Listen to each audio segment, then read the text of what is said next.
নমস্কার বন্ধুরা, নবদিগন্ত চ্যানেলের পক্ষ থেকে আপনাদের সকলকে জানাই স্বাগতম।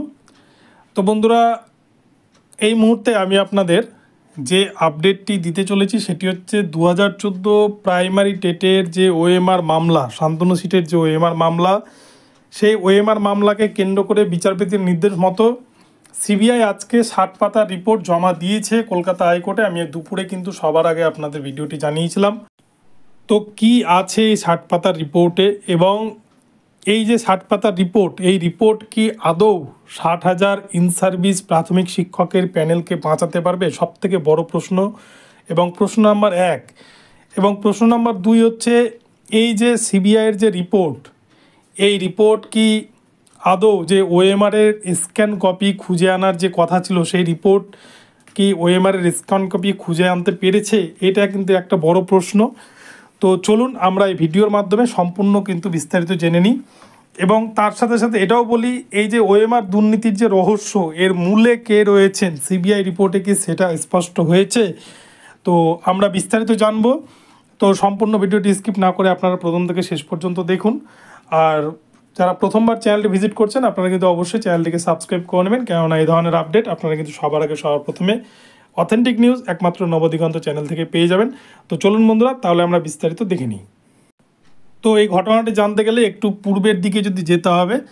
আমরা 2014 প্রাইমারি টেটকে দেখে আসছি প্রথম থেকে, অভিশপ্ত টেট বলি আমি এটাকে, কেননা এই টেটে কিন্তু অনেক ক্যান্ডিডেট পাস করেছিলেন, এবং পাস করে অনেক যোগ্য ক্যান্ডিডেট এই কিন্তু প্যানেলে অন্তর্ভুক্ত হয়েছিলেন 42,949 এবং 16,500 রিক্রুটমেন্টে। কিন্তু তার পাশাপাশি অনেক কিন্তু টেট ফেল ক্যান্ডিডেটও এই রিক্রুটমেন্ট প্রক্রিয়ায় অন্তর্ভুক্ত আছেন, বা এই যে রিক্রুটমেন্ট প্রক্রিয়া 60,000 যে নিয়োগ করেছে প্রাইমারি বোর্ড দুটো রিক্রুটমেন্ট প্রক্রিয়ায়, যেখানে কিন্তু 16,500 এবং 42,949, এই দুটো নিয়োগেও কিন্তু ব্যাপক দুর্নীতি, অনিয়ম, বেনিয়ম। সবথেকে বড় কথা, প্যানেল নাই। 100% রোস্টার মেনে যে প্যানেল তৈরির কথা, সেই প্যানেল নাই। এছাড়াও 6টা ডিপিএসসিতে অতিরিক্ত নিয়োগ, এবং মেয়াদ উত্তীর্ণ প্যানেল থেকে 2,208 জনের নিয়োগ। 5%-এর প্যানেল দেয়নি। পেন্সিলে নম্বর দেওয়া হয়েছে ইন্টারভিউতে।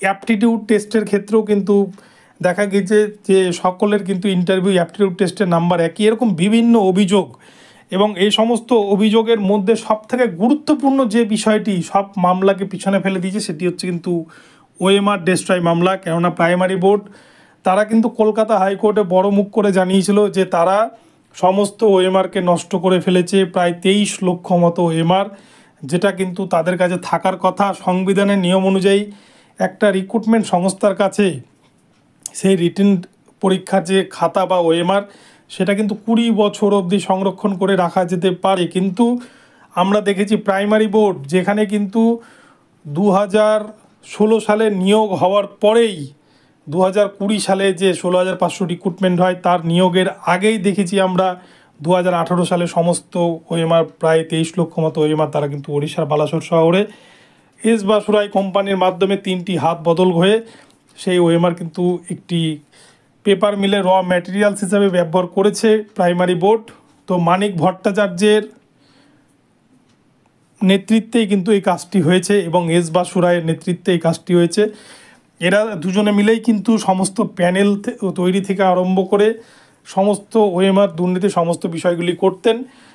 তো সিবিআই পূর্বেই কিন্তু 264 পাতার রিপোর্ট জমা করেছে 31শে ডিসেম্বর 2023 তারিখে, এবং সেই রিপোর্ট অনুযায়ী সেখানে কিন্তু সিবিআইয়ের যে 14 পাতায় এস বাসুরাই কোম্পানির যে তাদের দেওয়া যে স্বীকারোক্তি রয়েছে, বর্তমানে কিন্তু কৌশিক মাঝি এস বাসুরাই কোম্পানির যিনি কর্ণধার, তিনি কিন্তু সিবিআইয়ের আন্ডারে রয়েছেন, আটক রয়েছেন।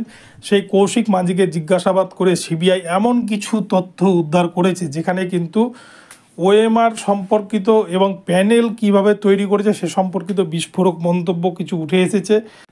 এবং এর ফলেই কিন্তু বিচারপতিরা যা অনুমান করেছিলেন, তাদের অনুমান এবং পিটিশনারদের যে অভিযোগ ছিল, তাদের যে আরটিআই কপির যে অভিযোগ এবং সিবিআই রিপোর্ট, সেটি কিন্তু প্রায় কাছাকাছি মিলে গিয়েছে। যার জন্য কিন্তু বারংবার আমরা দেখেছি বিচারপতি চেঞ্জ হলেও কিন্তু নিয়োগের যে দুর্নীতি, এই নিয়োগ দুর্নীতির কিন্তু বাণী বা বিচারের যে পদ্ধতি, সেটা কিন্তু চেঞ্জ হয়নি।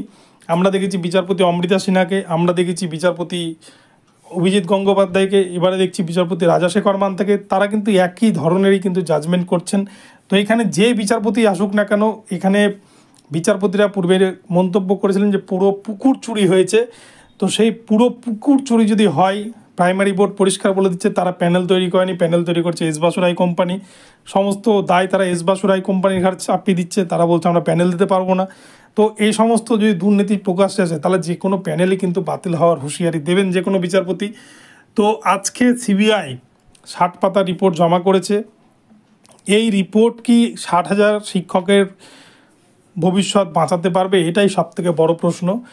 তো দেখুন, আমার যেটা ব্যক্তিগতভাবে মনে হয়, সিবিআই 60 পাতা রিপোর্ট দিয়েছে ঠিকই, কিন্তু সিবিআই অরিজিনাল ওএমআর উদ্ধার করতে ব্যর্থ হবে। কেননা সিবিআই কিন্তু এর আগেই, যদি তারা উদ্ধার করার হতো, এর আগেই কিন্তু তারা দীর্ঘ যে 2 বছর বা 18 মাস ধরে যে তারা তদন্ত চালাচ্ছিলেন, ততদিনে কিন্তু তারা সেই অরিজিনাল ওএমআর কপি উদ্ধার করতে ব্যর্থ হয়েছেন। ফলে এই 8 দিনের মধ্যে তাদের পক্ষে ওএমআর অরিজিনাল কপি উদ্ধার করা কিন্তু হয়তো সম্ভব নয়। এবং তারা 60 পাতার যে রিপোর্ট জমা দিয়েছে, এতে হয়তো কি করে ওএমআর দুর্নীতি হয়েছে এই সমস্ত বিষয় তারা তাদের তদন্তে যে সমস্ত বিষয়গুলো উঠে এসছে, হয়তো এগুলো নিয়েই আলোচনা থাকবে। এবং এছাড়াও বোর্ড কি বলেছে ওএমআর সম্পর্কে, তাদের কি বিবৃতি, হয়তো এই বিষয়টাও এখানে থাকবে। বা বোর্ডের সার্ভারে কি তথ্য পেয়েছে সিবিআই, এটাই থাকবে। তো আগামীতে কিন্তু শেষ সোমবার, এপ্রিল মাসের শেষ সোমবার এই মামলার শুনানি রয়েছে। সেদিনই বিচারপতি রাজাশেখর মান্থা দেখবেন যে কি হবে। তবে এক্ষেত্রে কিন্তু অনেকেই বিভিন্ন মন্তব্য করছেন, অনেকেই বলছেন যে কিছুই হবে না, এগুলো সব গট আপ কেস বা হ্যান ত্যান। কিন্তু আমার যেটা ব্যক্তিগতভাবে মনে হয়, বিচারপতি রাজাশেখর মান্থা যে নির্দেশ দিয়েছেন, এই নির্দেশ হয়তো অন্যথা হবে না। যদি সিবিআই রিপোর্টে কিছু উল্টোপাল্টা থাকে বা সিবিআই যদি যথাযথভাবে রিপোর্ট পেশ না করতে পারে, যেভাবে বলেছিলেন বিচারপতি রাজাশেখর মান্থা, যদি অরিজিনাল ওএমআর স্ক্যান কপি না পায় আদালত, তাহলে কিন্তু সিঙ্গেল বেঞ্চ হয়তো এই 60,000 শিক্ষকের প্যানেল বাতিল করে রিপ্যানেল করতে পারে। বা কি করবে সেটা বিচারপতির বিষয়। কিন্তু সিবিআই রিপোর্টটাই কিন্তু এখন হচ্ছে ব্রহ্মাস্ত্র। এই সিবিআই রিপোর্টই কিন্তু 60,000 শিক্ষকের ভবিষ্যৎ বাঁচাতে পারে। তো এই 60 পাতার রিপোর্টে কি আছে সেটা কিন্তু আর প্যান্ডোরা বাক্স। আমরা এখন এটা কারোর পক্ষেই জানা সম্ভব নয়, যেহেতু এটা মুখবন্ধ খামে এগুলো জমা দেওয়া হয়। তো আগামীতে এটা ওপেন হবে এবং বিচারপতির এজলাসে যেদিন এই মামলার শুনানি রয়েছে সেদিনই কিন্তু এই সম্পর্কে বিস্তারিত জানা যাবে। এবং এছাড়াও শান্তনু সিটের যে ওএমআর ডেস্ট্রয় মামলা, এই মামলায় কিন্তু সবথেকে বড় গুরুত্বপূর্ণ অংশ নিতে চলেছে এস বাসুরাইয়ের যে মালিক এখনও বেঁচে রয়েছে, এস বাসুরাই কোম্পানির কৌশিক মাঝি, যিনি সিবিআইয়ের আন্ডারে রয়েছেন। তার যে বক্তব্য বা তার দেওয়া সাক্ষাৎকারই কিন্তু সবথেকে বেশি এই প্যানেলের ওপরে কিন্তু এফেক্ট করতে পারে। তার যে বক্তব্য, সেটাই তিনি যে কথাগুলো বলবেন সিবিআইকে তদন্তে যে সমস্ত বিষয় উঠে আসবে, তার উপরেই কিন্তু প্যানেলের ভবিষ্যতে নির্ভর করতে পারে। তো দেখা যাক আগামীতে কী হয়। তো বন্ধুরা, ভিডিওটি ভালো লাগলে চ্যানেলটিকে সাবস্ক্রাইব করে ভিডিওতে লাইক শেয়ার কমেন্ট করতে ভুলবেন না। আর নতুন নতুন আপডেট পেতে আপনারা কিন্তু অবশ্যই চ্যানেলটিকে ফলো করতে থাকুন। ধন্যবাদ সকলকে, সকলে ভালো থাকবেন।